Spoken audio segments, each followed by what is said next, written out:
प्यारे बच्चों, हिंदी की कक्षा में आप सभी प्यारे बच्चों का स्वागत है। आज हम नई रंगोली पाठ्य पुस्तक के पाठ 14 मतलब की दुनिया इस पाठ को पढ़ने जा रहे हैं। अपने इस पाठ को शुरू करने से पहले मैं अपने प्यारे बच्चों से निवेदन करती हूँ कि आप मेरे चैनल को ज़रूर सब्सक्राइब कीजिए, मेरे वीडियोस को लाइक और शेयर ज़रूर कीजिए, बेल आइकन को प्रेस कीजिए जिससे आपको मेरे वीडियोस की नोटिफिकेशन मिलते रहेंगे। आप सभी का बहुत बहुत धन्यवाद अपने प्रेम और सहयोग के लिए। तो आइए हम अपना पाठ शुरू करते हैं। पाठ 14 मतलब की दुनिया।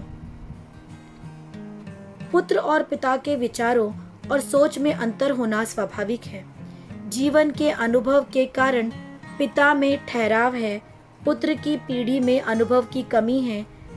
उसमें परखने की शक्ति नहीं, सही गलत की पहचान नहीं, उसमें धैर्य नहीं, वक्त की पाबंदी और अनुशासन का अभाव है। पिता पुत्र को सदा सही राह दिखाता है। इस पाठ में भी पिता बड़ी ही समझदारी से एक जीवंत उदाहरण के माध्यम से पुत्र की सोच को बदलने में कामयाब होते हैं। तो आइए इस पाठ को पढ़ना शुरू करते हैं। किसी गांव में एक किसान रहता था। उसका एक लड़का था। लड़के का नाम नारायण था। वह बड़े लाड़ प्यार में पाला गया, लेकिन पढ़ाई में बुद्धू निकला। वह हमेशा दोस्तों के घर जाकर खेला करता था। माँ बाप उसे डांटा करते, फिर भी वह सुधरने का नाम न लेता था। एक बार पिता ने नारायण को पास बिठाकर समझाया, बेटे, मेरे तो सिर्फ 2 ही दोस्त हैं। मैं नहीं जानता कि तुम्हारे इतने सारे दोस्त कैसे हो गए। वे सब तुम्हारी पढ़ाई को बर्बाद करने वाले बदमाश लड़के हैं, लेकिन दुख में एक भी दोस्त मदद करने वाला नहीं है। तुम इन लोगों की बातों में आकर अपने भविष्य को मत बिगाड़ो। अपने पिताजी की बातें सुनकर नारायण गुस्से में आ गया और बोला, बाबूजी, आपके सिर्फ 2 ही दोस्त हैं, मेरे तो 50-60 दोस्त हैं। जरूरत पड़ने पर वे सब मेरे लिए जान तक देने को तैयार हैं। लड़के की मूर्खता पर उसके पिता को हंसी आ गई। उन्होंने कहा, अच्छी बात है, चलो हम तुम्हारे और अपने दोस्तों की परीक्षा लेंगे। इसके बाद पिता अपने बेटे को साथ लेकर उसके दोस्तों के पास गए और उनसे बोले, बेटे, तुम लोग मेरे बेटे के प्राण प्रिय मित्र हो। मेरे लड़के ने आज सुबह गुस्से में आकर एक आदमी को लाठी से मार डाला है। अब इसे तुम लोगों को बचाना होगा। प्यारे बच्चों, पाठ की शुरुआत 2 प्रमुख पात्र से होती है। एक है वह किसान और दूसरा है उसका बेटा, और उस बेटे का लड़के का नाम है नारायण। नारायण को किसान पिता ने बहुत लाड़ प्यार से पाला है, लेकिन पढ़ाई में वह कमजोर है, बुद्धू है, और वो हमेशा दोस्तों में जाकर खेलता रहता है और माँ बाप उसे डांटते हैं, समझाते हैं, लेकिन वह सुधरने का नाम नहीं लेता, वो सुधरता नहीं है। एक बार जो है उसके पिताजी नारायण के पास बैठकर उसे समझाने का प्रयत्न करते हैं और कहते हैं कि बेटा, मेरे तो सिर्फ 2 ही दोस्त हैं और तुम्हारे बहुत सारे मित्र हैं जो सब तुम्हारी पढ़ाई को बर्बाद कर रहे हैं, सारे के सारे बदमाश हैं वो। लेकिन दुख इस बात का है कि तुम्हारा एक भी दोस्त तुम्हारी मदद करने वाला नहीं है। इन लोगों की बातों में आकर तुम अपना भविष्य को मत बिगाड़ो, मत खराब करो, अपनी पढ़ाई पर ध्यान दो। इतने सारे दोस्त बनाना ठीक नहीं है। लेकिन अपने पिता की बातों को सुनकर नारायण को बहुत गुस्सा आया बच्चों, और उसने कहा कि बाबूजी, आपके तो सिर्फ 2 ही दोस्त थे, मेरे तो 50-60 हैं, और जब मुझे जरूरत पड़ेगी वह मेरी मदद जरूर करेंगे। लड़के की मूर्खता पर, बेवकूफ़ी वाली बात पर पिता को हंसी आई और उन्होंने कहा कि चलो ठीक है, हम अपने अपने दोस्तों की परीक्षा लेते हैं, उनका एग्जाम लेते हैं, उनको जांचते हैं। इसके बाद पिता जो है बेटे को लेकर उसके दोस्तों के पास गया और उन्होंने कहा कि तुम लोग मेरे बेटे के प्राण प्रिय हो। प्राण प्रिय यानी प्राणों से प्यारे, बहुत ही क्लोज फ्रेंड्स हो, जिनको वो बहुत प्रेम करता है। और मेरे लड़के ने आज सुबह गुस्से में क्या कर दिया है, एक आदमी को लाठी मार दी है। अब तुम सभी लोगों को उसे बचाना होगा। चलिए आगे का पाठ पढ़ते हैं। यह बात सुनकर नारायण के कुछ दोस्त बोले, नारायण हमारा दोस्त नहीं है। थोड़ी जान पहचान हो जाने से क्या कोई किसी का प्राण प्रिय मित्र हो सकता है? उसने किसी को मारा तो उसका दंड उसे खुद भोगना चाहिए।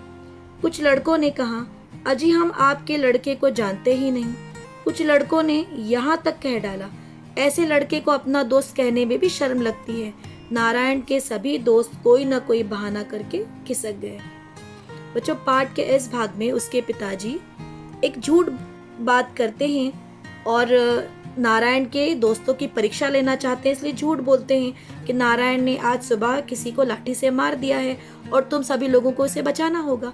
तो वह एक एक करके नारायण के सभी दोस्तों के पास जाते हैं, लेकिन कोई भी दोस्त उसकी मदद को तैयार नहीं होता है, बल्कि उसके दोस्त जो नारायण जी ने उन्हें अपना दोस्त कहता था, वो उसी के विषय में जो है वो गलत बातें कह रहे हैं कि ऐसा बच्चा तो हमारा दोस्त हो ही नहीं सकता है, और अगर उसने कोई गलती की है तो उसका दंड भी उसे ही मिलेगा।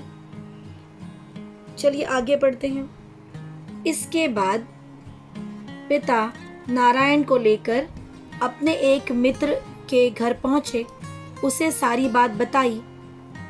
उस मित्र ने नारायण के पिता को गले लगाकर हिम्मत बंधाते हुए कहा, मेरे प्यारे दोस्त, तुम्हें डरने की कोई बात नहीं, मेरे पास काफी धन है, मैं अपना सारा धन खर्च करके तुम्हारे पुत्र के प्राण बचाऊंगा, तुम चिंता मत करो। इसके बाद पिता अपने पुत्र को अपने दूसरे मित्र के घर ले गए, उसे भी सारी बात सुनाकर अपने पुत्र के प्राण बचाने की प्रार्थना की। उस मित्र ने कहा, दोस्त, यह आफत तुम्हारी नहीं बल्कि मेरी है। तुम्हारे एक ही बेटा है, मेरे तो 5 बेटे हैं। इसीलिए मैं अदालत में बताऊंगा कि यह अपराध मेरे एक पुत्र ने किया है और दिलवाऊंगा और तुम्हारे पुत्र को अपराध से बचाऊंगा।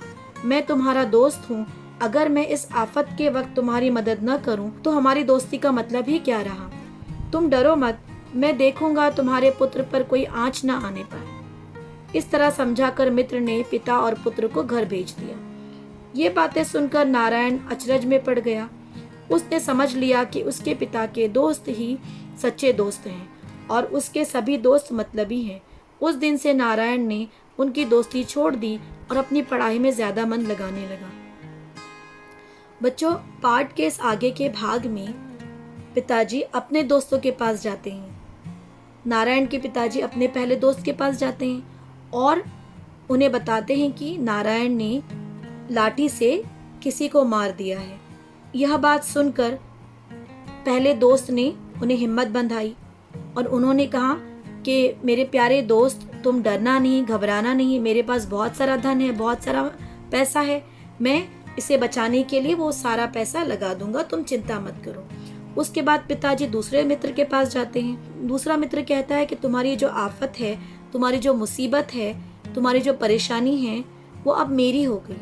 तुम्हारा तो एक ही बेटा है, मेरे 5 बेटे हैं। मैं अदालत में, मैं कोर्ट में इस अपराध को, इस क्राइम को कहूँगा कि मेरे किसी एक बेटे ने किया है, उसे सजा दिलवाऊंगा और तुम्हारे इकलौते एक बेटे को मैं बचा लूंगा। तो ये समझाकर वह दोनों को अपने उनके घर भेज देता है और इस तरह मित्र ने पिता और पुत्र को घर भेज दिया। तो यह बातें सुनकर नारायण अचरज में पड़ जाता है, आश्चर्य में पड़ जाता है और उसे समझ में आ जाता है कि उसके दोस्त किसी काम के नहीं है। 50-60 दोस्त किसी काम के नहीं, लेकिन नारायण के 2 दोस्त जो हैं वो उसके बड़े काम के हैं।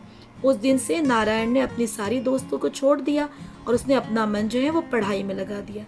प्यारे बच्चों, इस पाठ से हमने यही सीखा कि बहुत सारे दोस्त होने ज़रूरी नहीं है, लेकिन अच्छे दोस्त होने बहुत ज़रूरी है जो हमारे दुख सुख में हमारे साथ खड़े हों। तो आप भी ऐसे अपने बहुत सारे दोस्त मत बनाइए, 2 से 3 ही दोस्त बनाइए, अच्छे दोस्त बनाइए जो मतलबी ना हो, जो आपके दुख सुख में आपके काम आए, जो आपके पढ़ाई में आपकी मदद करें, आप उनकी पढ़ाई में उनकी मदद करो। तो प्यारे बच्चों, इस पाठ से हमने यही सीखा है कि माता पिता की हर बात माननी चाहिए और अच्छे मित्र बनाने चाहिए, ज़्यादा नहीं लेकिन अच्छे मित्र बनाने चाहिए, ऐसे मित्र जो हमारे सुख दुख में हमारे साथ खड़े हो। धन्यवाद।